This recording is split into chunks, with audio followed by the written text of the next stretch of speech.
नमस्कार दोस्तों, स्वागत है आपका आज के मुख्य समाचार में, जिसमें सबसे पहली और बड़ी खबर में आपको बताएंगे कि वक्फ कानून को लेकर भड़के एआईएमआईएम चीफ ओवैसी, कहा गोल गुंबज का मालिक अब एएसआई बन गया है। इसी के साथ खबर में आगे जिक्र होगा कि आर्थिक अन्याय का हथियार बना जीएसटी, पीएम मोदी के कुछ अरबपति मित्रों को लाभ पहुंचाना मकसद, राहुल गांधी का बयान। खबर में आगे जिक्र होगा कि मोदी सरकार के डिजिटल इंडिया के बड़े बड़े वादे अधूरे और दावे फर्जी, खड़गे ने दिया बयान।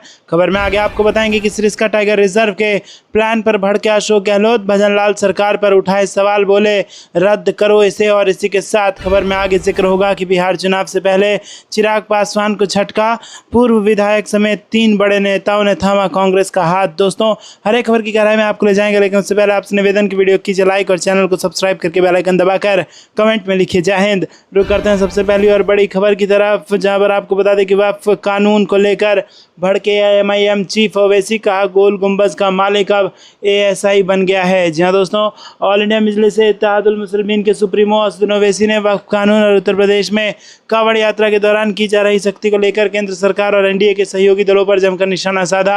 आंध्र प्रदेश के कुर्नूल में सोमवार को एक जनसभा को संबोधित करते हुए ओवैसी ने वक्फ कानून को मस्जिदों, दरगाहों और कब्रिस्तानों को छीनने का हथियार बताया और एनडीए के सहयोगी नेताओं, विशेष रूप से टीडीपी प्रमुख चंद्रबाबू नायडू और जय सेना नेता पवन कल्याण पर भी तीखा हमला बोला। ओवैसी ने वक्फ कानून को लेकर केंद्र सरकार की मंशा पर सवाल उठाते हुए कहा कि आपको समझाने के लिए बता दूं कि वक्फ कानून कुछ ऐसा बनाया गया है कि मिसाल के तौर पर यहाँ कुर्नूल में गोल गुंबद की दरगाह है, सबसे ये कानून बना है, वक्फ बोर्ड उसका मालिक नहीं है, एएसआई उसका मालिक बन चुका है। ये कानून मस्जिदों, दरगाहों और कब्रिस्तानों को छीनने के लिए बनाया गया है।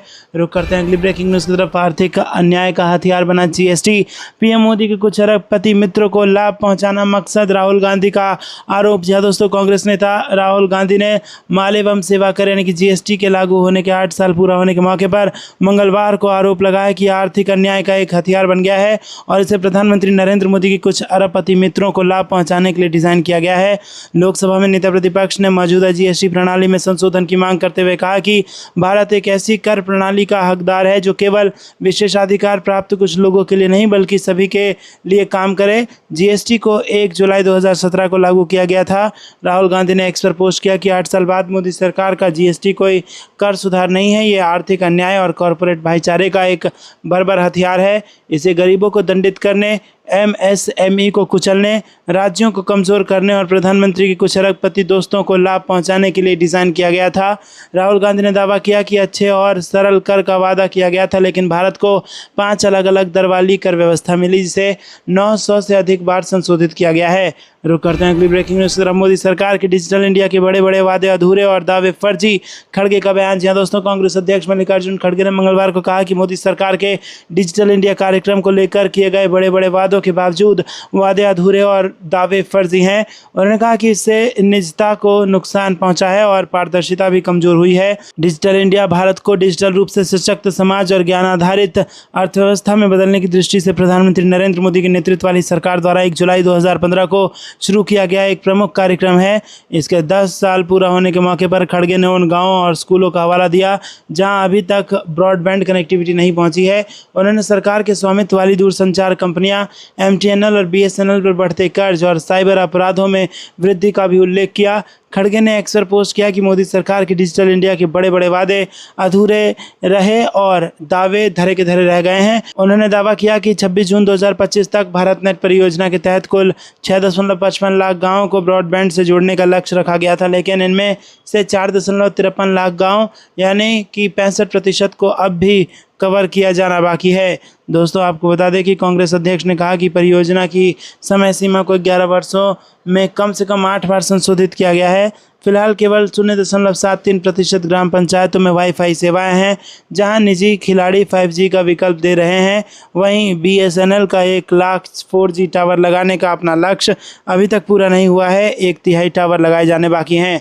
रुक करते हैं अगली ब्रेकिंग न्यूज़ की तरफ। सरिस्का टाइगर रिजर्व के प्लान पर भड़के अशोक गहलोत, भजनलाल सरकार पर उठाए सवाल, बोले रद्द करो इसे। जी हाँ दोस्तों, आपको बता दें कि राजस्थान के प्रसिद्ध सिरस्का टाइगर रिजर्व के नए प्लान को लेकर अब सियासत भी गरमाने लगी है। सूबे के पूर्व सीएम अशोक गहलोत ने भजनलाल सरकार के प्रस्तावित प्लान को लेकर भारी आपत्ति दर्ज कराई है। गहलोत ने सोशल मीडिया हैंडल एक्स पर कहा कि सिरस्का टाइगर रिजर्व बाघों के संरक्षण और पुनर्वास का एक अद्वितीय उदाहरण है। करीब 20 साल पहले यहाँ बाघों की संख्या शून्य हो गई थी। तब तत्कालीन यूपीए सरकार ने बाघों के लिए विशेष अभियान चलाया और सिरस्का अभ्यारण्य के वन क्षेत्र की सीमा तथा सुरक्षा को बढ़ाया और इसके कारण वर्तमान में यहाँ लगभग 50 बाघ आबाद हो चुके हैं। रुक करते हैं अगली ब्रेकिंग न्यूज़ की तरफ। बिहार चुनाव से पहले चिराग पासवान को बड़ा झटका, पूर्व विधायक समेत 3 बड़े नेता ने थामा कांग्रेस का हाथ। जी हाँ दोस्तों, बिहार विधानसभा चुनाव से पहले चिराग पासवान की पार्टी लोक जनशक्ति पार्टी को करारा झटका लगा है। पार्टी के 3 प्रमुख नेताओं ने संगठन को अलविदा कहकर कांग्रेस का हाथ थाम लिया है। एलजेपी के पूर्व विधायक और राष्ट्रीय महासचिव डॉक्टर अच्युतानंद, प्रदेश महासचिव नवल किशोर सिंह और अमरेंद्र कुमार चौधरी ने अपने सैकड़ों समर्थकों के साथ कांग्रेस में शामिल होकर राजनीतिक गलियारों में हलचल पैदा कर दी है। पटना के सदाकत आश्रम में बिहार प्रदेश कांग्रेस कार्यालय में आयोजित मिलन समारोह में कांग्रेस के प्रदेश अध्यक्ष राजेश राम ने नेताओं को पार्टी की सदस्यता दिलाई। इस मौके पर कांग्रेस की ओर से सोशल मीडिया प्लेटफॉर्म एक्स पर पोस्ट किया गया कि बढ़ रहा है कारवा, बड़ा हो रहा है कांग्रेस का परिवार। प्रदेश अध्यक्ष राजेश राम ने इसे बिहार की राजनीति में बदलाव की दिशा में एक अहम कदम बताया। रुक करते हैं अगली ब्रेकिंग न्यूज़ की तरफ। बिहार चुनाव के लिए मैनिफेस्टो पर इंडिया गठबंधन का दूसरे दिन भी मंथन। जी हाँ दोस्तों, आपको बता दें कि बिहार विधानसभा चुनाव 2025 को लेकर राज्य में हलचल तेज है। मंगलवार को दूसरे दिन भी इंडिया गठबंधन की मैनिफेस्टो कमेटी की बैठक होगी और इससे पहले सोमवार को मैनिफेस्टो कमेटी की बैठक में कई बातों को लेकर मंथन किया गया है। इस बैठक में तय किया गया कि इंडिया गठबंधन महिलाओं, युवाओं और समाज के वंचित तबके के कल्याण की योजनाओं के वादे के साथ बिहार विधानसभा चुनाव में उतरेगा। इन योजनाओं में हर महिलाओं को 2500 देने, सामाजिक सुरक्षा पेंशन कम से कम 1500 किए जाने, राज्य के लोगों को निःशुल्क बेहतर उपचार की व्यवस्था आदि शामिल होंगे। रुक करते हैं अगली ब्रेकिंग न्यूज़ की तरफ। जंगल के ऊपर से जमीन के अंदर तक नजर रखने वाला दुनिया का पहला सैटेलाइट जुलाई में लॉन्च होगा। इसरो की बड़ी प्लानिंग। जी हाँ दोस्तों, दुनिया का पहला dual radar earth observation satellite Nisar 16 जुलाई को आंध्र प्रदेश के श्रीहरिकोटा से लॉन्च किया जाएगा। इसे नासा और इसरो ने मिलकर बनाया है। ये दुनिया का पहला और सबसे महंगा अर्थ ऑब्जर्वेशन सैटेलाइट है और ये जंगलों के ऊपर से भी अंदर तक देखने में सक्षम है। ये 2 फ्रीक्वेंसी के ड्यूअल बैंड रेडार से धरती के ऊपर से लेकर नीचे तक की हर हलचल को देख सकेगा। करीब 13,000 करोड़ रुपए की लागत वाला यह सैटेलाइट मिशन धरती पर हो रहे हर छोटे बड़े बदलाव पर नज़र रखेगा, चाहे वो ज़मीन में हलचल हो, जंगल की कटाई हो, ग्लेशियर का पिघलना हो या फसलों की हालत हो। इसरो के पूर्व वैज्ञानिक और इसी मिशन पर काम कर चुके वैज्ञानिक राधाकृष्णन ने बताया कि निसार यूरोपीय एजेंसियों के सैटेलाइट से इस मायने में अलग है कि ये जंगलों के ऊपर से नीचे तक आसानी से देख सकता है और पेड़ों की घनी छांव हो या बर्फ़ की मोटी परत, यह उसके नीचे हो रहे बदलाव भी सटीकता से पकड़ सकता है। रुक करते हैं अगली ब्रेकिंग न्यूज़ की तरफ। शिवपाल यादव ने अखिलेश यादव को बताया अगला मुख्यमंत्री। राहुल गांधी बोले कंधे से कंधा मिलाकर आपके साथ। जी हाँ दोस्तों, उत्तर प्रदेश में नंबर 1 और देश की तीसरी सबसे ज़्यादा लोकसभा सीट जीतने वाली समाजवादी पार्टी के मुखिया और पूर्व मुख्यमंत्री अखिलेश यादव का जन्मदिन बड़े ही धूमधाम से मनाया जा रहा है। एक और जहां सपा कार्यकर्ता और समर्थक पार्टी मुखिया के जन्मदिवस को एक उत्सव की तरह मना रहे हैं, तो वहीं दूसरी ओर इस मौके पर पार्टी एकजुटता भी देखने को मिल रही है। यहां तक कि इस मौके पर अखिलेश यादव को भविष्य का मुख्यमंत्री भी बता दिया गया है और साथ ही कांग्रेस सांसद राहुल गांधी ने अखिलेश यादव को भाई बताते हुए कहा कि हम इस न्याय और बराबरी की लड़ाई में कंधे से कंधा मिलाकर आपके साथ हैं। दरअसल सपा मुखिया अखिलेश यादव का 52वां जन्मदिन मनाया जा रहा है और इस मौके पर बीजेपी, कांग्रेस, बसपा समेत तमाम दलों के विपक्षी नेताओं ने अखिलेश यादव को जन्मदिन पर बधाई दी है। वहीं समाजवादी पार्टी के कद्दावर नेता व चाचा शिवपाल यादव ने अपने भतीजे अखिलेश यादव को भविष्य का मुख्यमंत्री बता दिया है। रुक करते हैं अगली ब्रेकिंग न्यूज़ तरफ। आंदोलित करने वाले मुद्दों से भाग रहे पीएम मोदी, प्रधानमंत्री की 5 देशों की विशेष यात्रा पर कांग्रेस का निशाना। जी हां दोस्तों, कांग्रेस ने प्रधानमंत्री नरेंद्र मोदी के विदेश दौरे को लेकर आरोप लगाया है कि वो मणिपुर हिंसा समेत देश को आंदोलित करने वाले प्रमुख मुद्दों से भाग रहे हैं।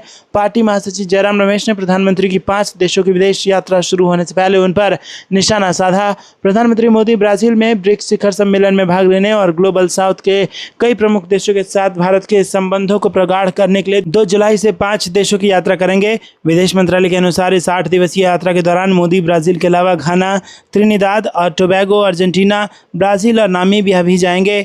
जयराम रमेश ने एक्स पर पोस्ट किया कि जब हालात कठिन हो जाते हैं तो स्वघोषित कठिनाइयां भी बढ़ जाती हैं। सुपर प्रीमियम फ्रीक्वेंट फ्लायर प्रधानमंत्री 5 देशों की 8 दिवसीय यात्रा पर है। दोस्तों, आपको बता दें कि उन्होंने दावा किया कि प्रधानमंत्री देशों को आंदोलित करने वाले कम से कम 4 मुद्दों से भाग रहे हैं। कांग्रेस नेता ने कहा कि मणिपुर में डबल इंजन के पटरी से उतरने और सामान्य जनजीवन पूरी तरह से तबाह होने के बाद से प्रधानमंत्री ने कभी वहां का दौरा नहीं किया। आपको यह कुछ लगता है कमेंट में जरूर बताइए। वीडियो को लाइक नहीं किया तो लाइक भी जरूर कीजिएगा। रुक करते हैं अगली ब्रेकिंग न्यूज की तरफ। वोटर लिस्ट को लेकर गरमाए बिहार की सियासत। पूर्व सीएम अशोक गहलोत ने पटना पहुंचते ही चुनाव आयोग पर उठा दिए सवाल। जी हां दोस्तों, आपको बता दें कि बिहार विधानसभा चुनाव से पहले मतदाता सूची के पुनरीक्षण कार्य को लेकर सियासत गर्म हो गई है। पक्ष और विपक्ष के बीच इसको लेकर बयानबाजी तेज होती जा रही है। पटना पहुंचे राजस्थान के पूर्व सीएम और कांग्रेस वर्किंग कमेटी के सदस्य अशोक गहलोत ने इलेक्शन कमीशन पर सवाल उठा दिया है। दरअसल राजस्थान के पूर्व मुख्यमंत्री और कांग्रेस वर्किंग कमेटी के सदस्य पार्टी के वरिष्ठ नेता अशोक गहलोत पटना पहुंचे और पटना एयरपोर्ट पर उन्होंने चुनाव आयोग की तीखी आलोचना की और कई सवाल खड़े किए। उन्होंने कहा कि बिहार विधानसभा चुनाव से पहले चुनाव आयोग नई नई तरकीबें अपना रहा है। सवाल ये उठता है कि आखिर चुनाव से पहले ऐसी क्या जरूरत पड़ गई कि ये कदम उठाए जा रहे हैं। रुक करते हैं अगली ब्रेकिंग न्यूज की तरफ, जहां पर आपको बता दें दोस्तों कि नवंबर बाद नीतीश कुमार नहीं होंगे बिहार के सीएम, लिखकर दे सकता हूं, प्रशांत किशोर ने फिर किया दावा। जी हां दोस्तों, आपको बता दें कि यहां पर जन सुराज के संस्थापक प्रशांत किशोर ने दावा किया कि बिहार में 60% से अधिक लोग बदलाव चाहते हैं। और उन्होंने कहा कि जनता दल यूनाइटेड के नेता नीतीश कुमार इस साल के अंत में होने वाले चुनावों के बाद फिर से मुख्यमंत्री नहीं बनेंगे। बीजेपी, कांग्रेस, जेडीयू और तृणमूल कांग्रेस सहित कई दलों के लिए राजनीतिक रणनीतिकार के रूप में काम कर चुके प्रशांत किशोर ने कहा कि उनकी टीम द्वारा किए गए एक सर्वेक्षण से पता चलता है कि राज्य में 62% लोग बदलाव चाहते हैं। एक चैनल से बातचीत के दौरान किशोर ने कहा कि अगले 2 महीने में यह तय हो जाएगा कि बदलाव चाहने वाले 60% से ज़्यादा लोग किसे वोट देंगे। क्या वो फिर से उन्हीं लोगों को वोट देंगे जिन्होंने पहले उन्हें निराश किया है? क्या वो उन पर भरोसा करेंगे या वो कोई नया विकल्प चुनेंगे? उन्होंने कहा कि अब सिर्फ यही सवाल बचा है कि लोग उनकी नई पार्टी का समर्थन करेंगे या लालू यादव की आरजेडी और कांग्रेस जैसी स्थापित पार्टियों का समर्थन करना जारी रखेंगे। रुक करते हैं अगली ब्रेकिंग न्यूज तरफ। महागठबंधन की तैयारी, महिला मुद्दों और कॉमन मैनिफेस्टो के साथ एनडीए को घेरने की रणनीति। जी हां दोस्तों, आपको बता दें कि बिहार की राजनीति में महागठबंधन पर फिर एक बार सत्तारूढ़ एनडीए को टक्कर देने की तैयारी में है। और इस साल के अंत में होने वाले विधानसभा चुनाव के मद्देनजर महागठबंधन कॉमन मैनिफेस्टो तैयार कर रहा है और इसमें कांग्रेस और आरजेडी ने साझा मुद्दों को प्रमुखता देने की रणनीति बना ली है। महिला एनडीए की बेस वोटर के तौर पर जानी जाती है। महागठबंधन इसमें सेंध लगाने की तैयारी में है और इसीलिए कांग्रेस ने इस बार महिला मतदाताओं को लुभाने की व्यापक योजना बनाई है। महिलाओं की बात अभियान के जरिए प्रखंड से लेकर जिला स्तर तक महिलाओं से सीधा संवाद कर उनकी समस्याओं को समझा गया। इसमें आशा कार्यकर्ता, जीविका दीदी, आंगनवाड़ी कर्मी, मिड डे मील बनाने वाली महिलाओं और स्वयं सहायता समूह की महिलाओं को सुविधा देने की बात कही गई है। मीडिया रिपोर्ट्स की माने तो महागठबंधन अपने कॉमन मैनिफेस्टो के महिलाओं की आय बढ़ाने, महंगाई, चिकित्सा, शिक्षा, सुरक्षा और पारिवारिक माहौल जैसे विषयों को शामिल कर सकती है। रुक करते हैं अगली ब्रेकिंग न्यूज की तरफ। संविधान को किसी भी शब्द को छुआ गया तो दत्तात्रेय होसबोले के बयान पर खड़गे की कड़ी प्रतिक्रिया। जी हां दोस्तों, आरएसएस के महासचिव दत्तात्रेय होसबोले ने बीते दिनों संविधान की प्रस्तावना से सामाजिकता और धर्मनिरपेक्षता शब्द को हटाने की बात कही।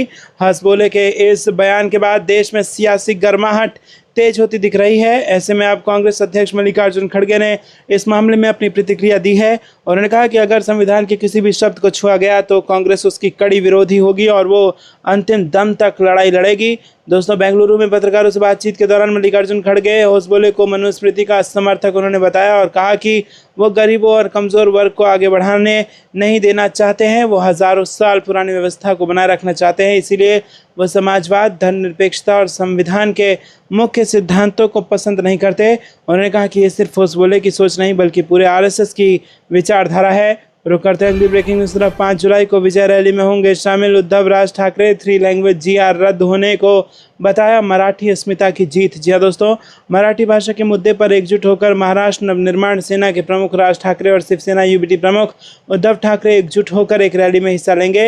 ये रैली 5 जुलाई को होगी। हालांकि अभी इस रैली को लेकर जगह का फैसला नहीं हुआ है।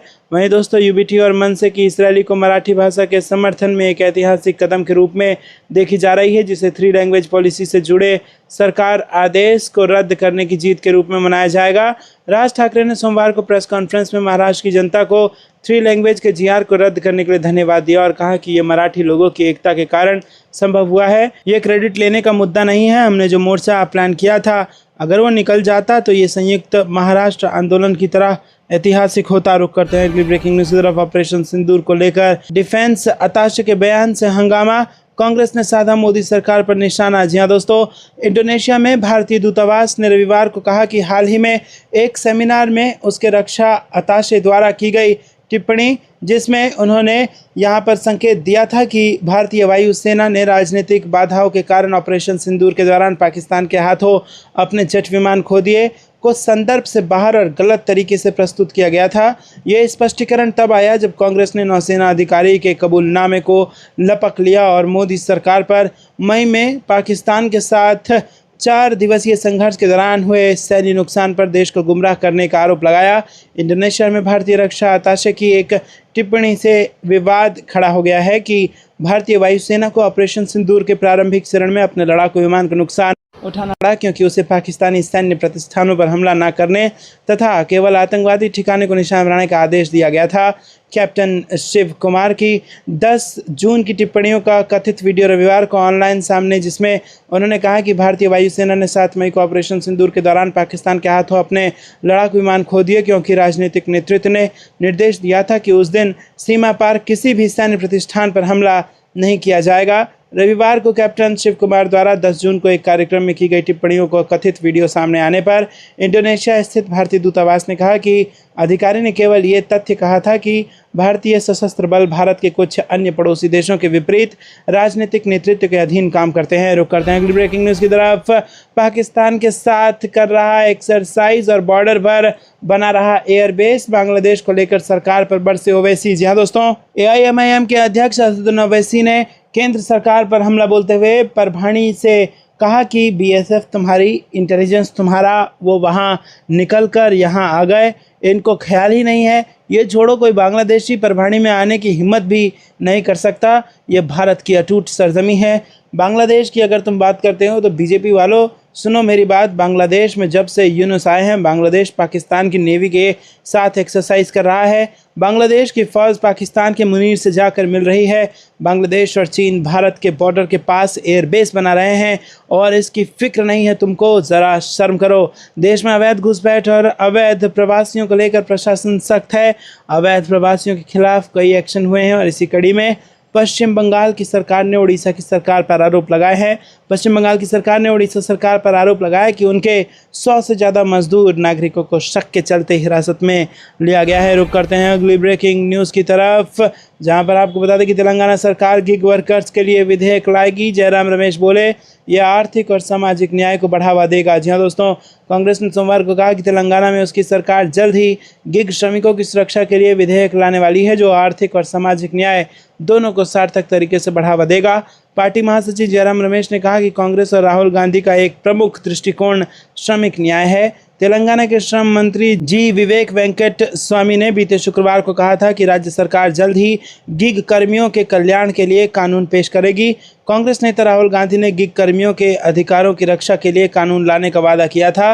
गिग वर्कर्स उन श्रमिकों को कहा जाता है जिनका काम अस्थायी होता है। रमेश ने अक्सर पोस्ट किया, तेलंगाना में कांग्रेस सरकार प्रदेश के 4.2 लाख गिग श्रमिकों की सुरक्षा और सहयोग के वास्ते कानून लाने के तैयार है।